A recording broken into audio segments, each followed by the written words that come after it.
Obviously, a couple of days ago, we got a little bit of a patch notes dump, and that was pretty cool to see. But today, we got the official big patch notes with all the nerfs, buffs, changes, quality of life changes, bugs, and all of that stuff. So today, we're going to keep you up to date. If you guys want to stay up to date, all things Apex Legends news, all you got to do is like the video, subscribe to the channel, and comment down below. By the way, the winner of the heirloom giveaway is on screen right now. I spun a wheel of all the YouTube comments that I picked from each video over the last 2 weeks, and the 3 Glytch energy orders as well. You've got to reach out to me before the event ends, obviously, or else you're not going to be able to buy it. So you can contact me on Discord or Twitter. If that giveaway scam bot is still in the comments, obviously ignore him. He's just a bot. Apex also released their battle pass trailer today, which you guys could see in the background of all of this if you're interested to see what's in the battle pass. So the official Conduit legend abilities, which we already knew, but they give a little bit more detail on. You gain a burst of speed when running towards a teammate out of the tactical range. Tactical, you blast an ally with energy, and then it basically regenerates temporary shields for them when in danger. Also, ultimate energy barricade, deploy an array of shield jamming devices, which damages and slows enemies. Of course, the official map rotation is going to be Broken Moon, Olympus, and Storm Point, which we already expected. Also, anti-cheat updates. This is not really an update. We kind of already knew this. I think they just forgot to put it in like the last patch notes.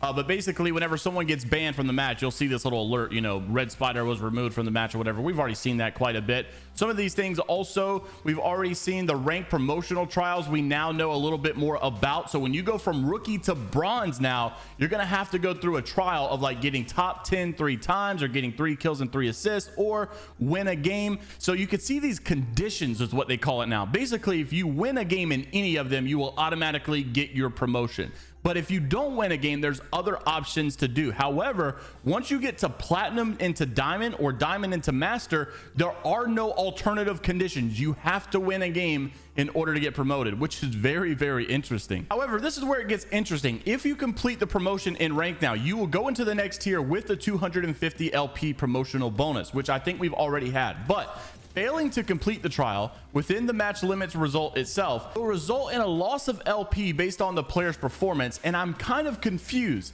Does this mean you're going to lose LP every single game that you fail, or are you going to get 5 chances with this trial and then you only lose LP at the end of the trial? Does that mean you got like a 4-game safeguard of bad games or whatever? Like if you go through like 5 ranked games and you're not getting like any punishment at all, that's kind of crazy. Maybe I'm reading that wrong, but it just kind of seemed like maybe you're not going to really have any punishments during those trials until the trial is actually over. I could be totally wrong on that. Maybe it's just weird wording. Trials are limited to 5 matches, increasing 1 game each time a player fails and re-enters into the same trial, up to a max of 10 retries, and the promotional trials are skipped during provisional matches. So during your provisional matches, obviously you don't have to go crazy, or you know, you don't have to keep doing these trials. That would be really stupid. But rank tuning also has taken up place. So they are increasing the amount of rating bonuses given to each player to help them rank up and catch up to their skill bracket. They also reduce the bonus that is withheld and thus the difficulty of climbing when players are actively pushing against their skill ceiling.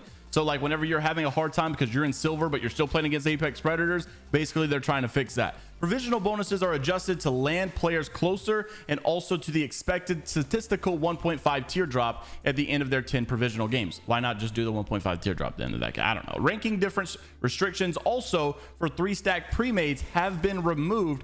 So obviously we kind of knew most of this, so that means that you're just going to be able to play with whoever you want whenever you want. No really rank restrictions at all. And here's where we get into the balance updates. Crafting rotation, RE45 and 3030 leave the crafter back on the floor. 301 and Volt go into the crafter. Boosted loader removed from the crafting rotation. Digital threat optic removed from crafting rotation. Hammer point rounds also added into the crafting rotations. Care package weapon rotation, L-Star will return to the floor. Remove the disruptor. Projectile size reduced. So basically it got nerfed and moved back into the floor loot, which makes total sense. But the damage did increase to 17 when it used to be 16. Also, they improved the recoil pattern. It's not really that much of a nerf, I guess. Reduced randomness in the early part of the recoil pattern, and then also barrel attachment improved to match other weapons. It really isn't that much of a nerf though. Also, the wingman will be entering into the care package, of course, with the new hop up skull piercer elite, which ignores helmet headshot damage reduction. That's kind of crazy. Boosted loader also is attached. Base damage has been increased to 50 when it was 45, and projectile size is increased 110 ammo. The freaking wingman is going to be so powerful, it's not even funny. Care packages also will now have 1 weapon guaranteed at all stages of the game, so no more care package landing and then there's no weapon in it at all. Also, gold weapons rotation is now the Havoc, RE45, Car SMG, also the L-Star, and also the longbow. I feel like they keep doing the longbow over and over, man. Do something else. Hop-ups also. Boosted loader has been removed from the floor loot, and also the turbocharger removed 1 damage reduction when equipped. So finally, it's going to make sense to put a turbo back on a Havoc, because normally the Havoc would still be more powerful without the turbocharger. Now the nerfs and balances. 30-30 has been increased hip fire spread. Bow check bow has a faster initial draw speed. Select fire button now toggles the shatter caps. Also Titan shatter caps blast pattern. Also, for the charge rifle, you've got improved bullet drop ballistics and increased projectile size. A little bit of a buff for the charge rifle. Hemlock also damage has been reduced to 21 instead of 22. That really needed it. The Hemlock was so overpowered. Longbow has an increased projectile size as well. Sentinel has an increased amp shot projectile size. And here we go into the legends. Bangalore once again has received a nerf with the double time having a reduced duration down to 2 seconds instead of 3 seconds. Her smoke launcher has a smoke time lifetime reduced to 18 seconds instead of 23 seconds. So 5 seconds shut off of the smoke. Also, the rolling thunder stun duration has been reduced to 6 seconds instead of 8 seconds. Big nerf coming to Bangalore. Personally, I'm glad to see it, but I know a lot of people do not like this. Catalyst also has a nerf. Big one, by the way. Piercing Spike's core no longer blocks projectiles, allowing bullets to pass through. Thank God. That was the most annoying thing about her. Max in-world count reduced to 2, so no longer having 3 goos, but now you got 2 goos, and the throw range has been decreased to about 50%. Dark Veil also now cooldown starts after the wall comes down, so basically the cooldown is going to feel a little bit longer, and the lifetime of the wall has been reduced by 5 seconds as well. We go into the passive updates. Pathfinder's Insider Knowledge can now scan care packages after allies have already scanned them, and then Wraith's Voices from the Void reduce the look time required to trigger, so it feels a little bit more consistent and reliable. There was a lot of confusion around this whole Revenant change, and then even one of the Respawn developers were saying that some of the information going around was inaccurate. Well, they cleared it up here. So first off, we started with some ultimate ability changes. Newcastle's Castle Wall has reduced recovery time on landing, so that's good. Increased max leap height, so a little bit of a buff here for Newcastle. Revenant Forged Shadows, this is where the confusion came in. Reduced time extension window for assist to 3 seconds instead of 30 seconds. 27 seconds shaved off of that. That is actually insane. Vantage Sniper Mark also bullet count increased to 6, and it used to be 5. I think this is cool, but I don't really know if this is going to make her like that much more viable. Also, the maps have a little bit of an update here. For Olympus, they addressed a number of bugs and rat spots that are now gone, a number of known exploits to get under the map. Kings Canyon and a lot of rat spots as well are now gone. Fixed geo holes in the world where Relic and Caustic treatment had. Stormpoint also added 2 mixtape maps based on the new POI, Zoo Station, and Watson's Pylon. That's a pretty big W.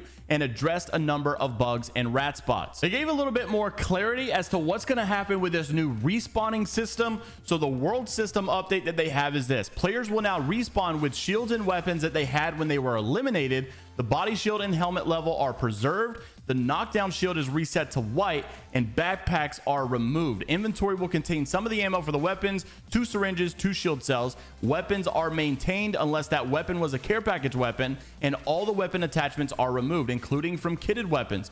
Replicator, ring console, survey beacon spawn rates have returned to being even across all POIs also. So what's funny about this, they actually made that change a couple of weeks ago and they didn't tell anybody. The ring console has actually been back to their normal state like weeks or months ago at this point, and it's like back to a 95% spawn rate for some of these POIs. It's actually crazy, and they never told anybody that. That's weird. Although the respawning system is going to be fun because it'll probably be easier to win your games now if you do get respawn, I don't really know that this is the way it should have been. It actually feels like a little bad because like if I get a team dead and I grief them, I mean, I should get rewarded for being able to get that knock and finish. Instead, in ranked, it's pretty common to be able to res someone, and whenever they come out, they can just start immediately beaming now. That's just kind of crazy. Like I said, I think it'll be fun, especially when you're the one getting revived, but I don't think anybody really needed this. For the mixtape map rotation, they got rid of Caustic Treatment and Siphon in Control. Barometer and Production Yard are now the new POIs that you can play in Control.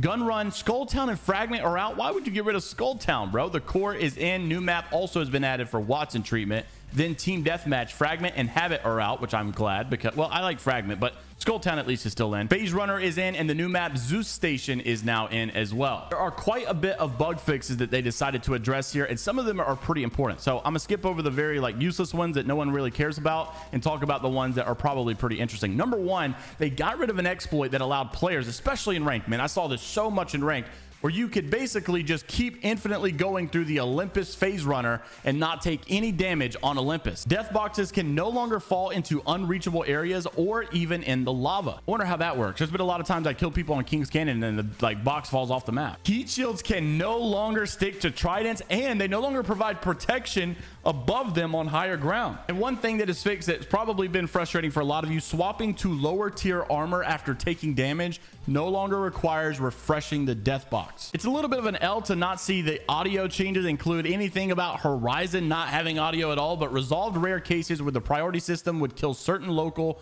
player weapon sounds at an incorrect time. I mean, I guess this could include, but basically, you know how sometimes you can hear gunshots across the map, but not the Horizon standing right next to you? It seems like they've been saying that the priority system is what has a bug in it, and like not necessarily that Horizon's like going silent. It's just that like it's not giving the right priority. Some of the legends got bug fixes as well, like Loba's Tactical is no longer canceled when thrown on a tower near containment. Also, Mirage resolved not breaking cloak sometimes when switching weapons. And then Revenant got a lot of changes. Assassin's Instinct, also digital threats now highlight enemies after being highlighted by Assassin's Instinct.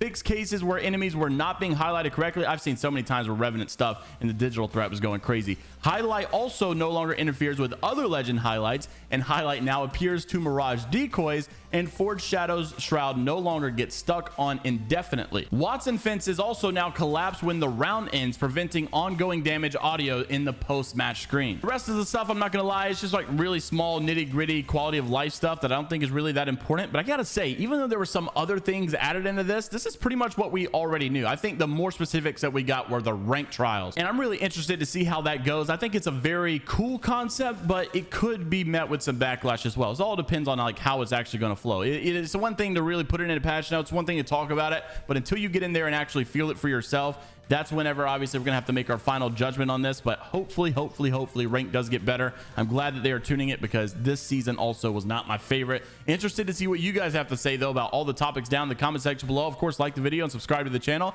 if you guys want to stay up to date all things Apex Legends and news related. Don't forget to reach out if you won the heirloom, and until the next time, we will see you all later, Gators.